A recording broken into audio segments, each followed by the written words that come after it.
Sarah stares at her savings account on a Thursday night. The balance reads $23,400. She has been trying to reach $25,000 for almost 3 years. Every time she gets close, something happens. A car repair, a plane ticket she feels she deserves, a stretch of low motivation where the automatic transfer feels too painful. The number climbs, stalls, and sometimes even drops. She tells herself she will finish it next month. Next month looks a lot like this one. Megan is the same age and earns almost the same amount. She crossed $25,000 more than a year ago and kept going. Her lifestyle never looked dramatically different from Sarah's. The difference was mostly invisible and mostly mental. One of them is stuck in a strange loop that thousands of people recognize but rarely talk about. The other quietly moved through it. My name is Nico. Today we are going to examine the strange psychology of saving your first $25,000, why this specific number feels harder than the pure math suggests, what happens in the mind when you get close, and how the people who finally break through actually do it. First, the reality most people experience. The early stage of saving feels motivating. The first $1,000,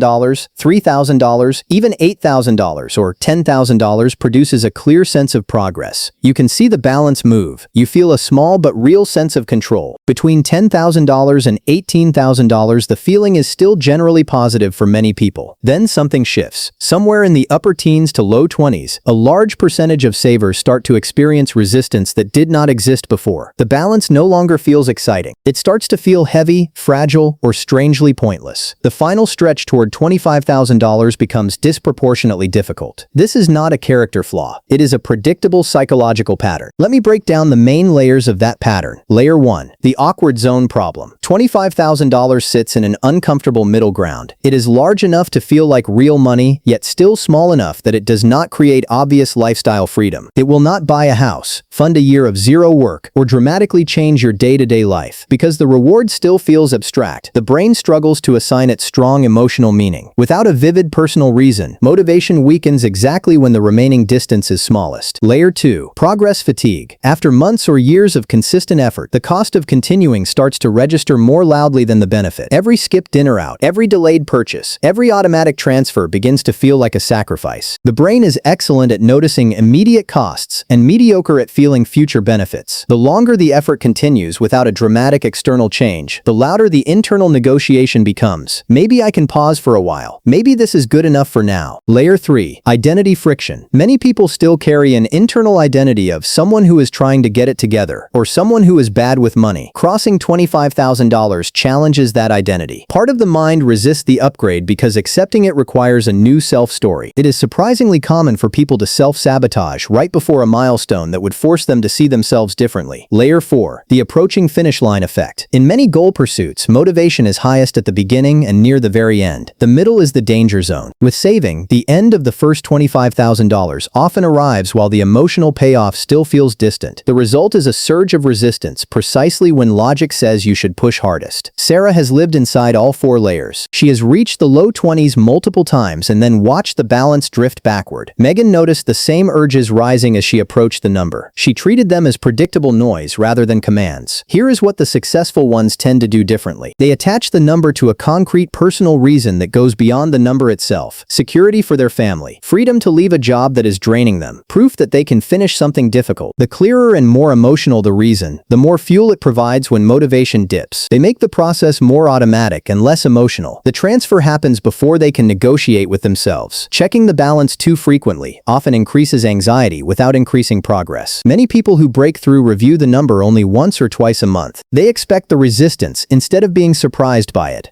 When the familiar urge to pause or spend appears in the final stretch, they recognize it as part of the pattern rather than evidence that the goal is wrong. They redefine the milestone. Instead of "I need to reach $25,000 so I can finally relax," they treat $25,000 as the foundation that makes the next stage possible. The emotional weight shifts from finish line to starting line. Let's look at the practical side of why $25,000 still matters even though it is not life-changing money. For many households, it represents several months of runway. It can cover a serious car repair, a medical bill, or a period of reduced income without forcing high-interest debt. It is large enough to start producing meaningful compounding once invested, and psychologically it proves that consistency works. That proof often becomes the platform for the next $25,000 and the next. The people who clear this number usually find the following milestones feel somewhat easier.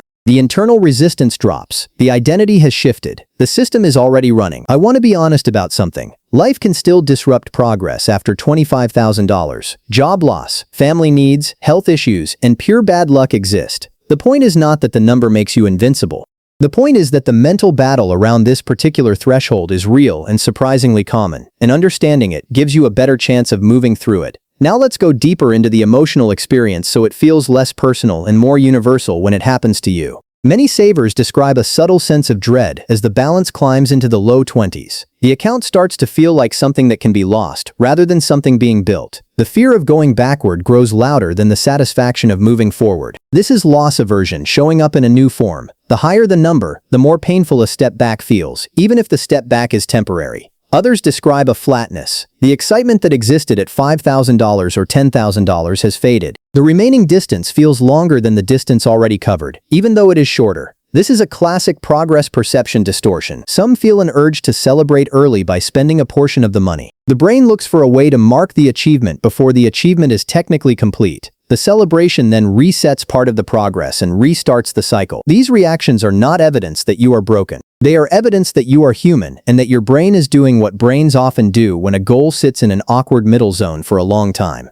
What helps most is reducing the amount of daily willpower the goal requires. Automation is the practical tool. A clear written reason is the emotional tool. Expecting the resistance is the psychological tool. I also want to speak to the people who have already crossed $25,000 and still felt nothing. That is common too. The milestone rarely produces the cinematic feeling people expect. The real reward is usually quieter, a slight reduction in background anxiety and a stronger belief that you can stick with long-term behavior. The feeling of "I did it" often arrives later, when you notice that the next $25,000 accumulated faster than the first.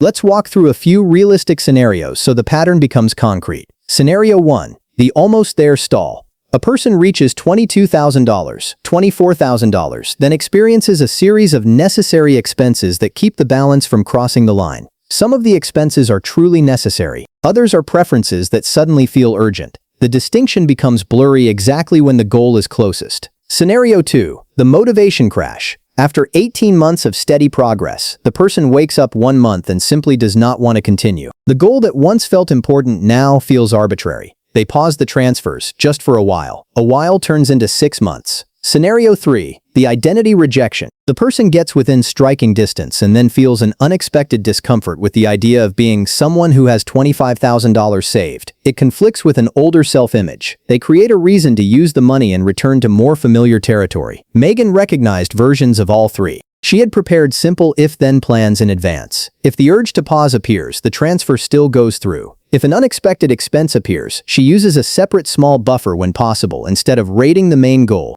If the goal suddenly feels meaningless, she rereads the one-paragraph reason she wrote when she started. Sarah has not yet built those defenses. The same urges keep winning. The math of $25,000 is simple. The psychology is not. Treating the psychological side as real and predictable is one of the highest leverage moves available. I am not claiming that $25,000 is a magic number for every person in every situation. For some households, it is too low to create real security. For others, it is a stretch that takes many years. The specific threshold matters less than the pattern. There is often a zone where progress becomes emotionally harder even as the remaining distance becomes shorter. Recognizing that zone reduces its power. If you are currently in that zone, the most useful stance is calm expectation rather than self-criticism. The resistance is part of the process for a large number of people. It does not mean the goal is wrong. It means you are approaching a threshold that forces a small identity update and a final push of discipline. If you have already passed it, the most useful stance is to protect the system that got you there.